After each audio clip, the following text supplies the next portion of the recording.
करले यीशु मोए पापी मनवा से। प्यार करले यीशु मोए पापी मनवा से। दया करले यीशु क्षमा करले मोके तो अपन बना ले।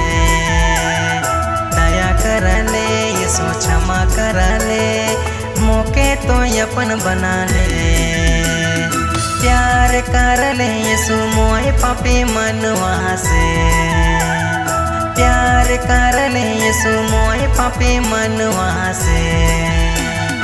दया करले यीशु क्षमा करले मोके तो अपन बना ले। दया करले यीशु क्षमा करले मोके तो अपन बना ले।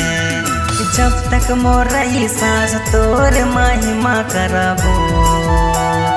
जिंदगी भर प्रभु मोए तोरे गीत गाबो। स्तुति करबो प्रशंसा करबो तोरे मोए बड़ाई करबो। स्तुति करबो प्रशंसा करबो तोरे मोए बड़ाई करबो।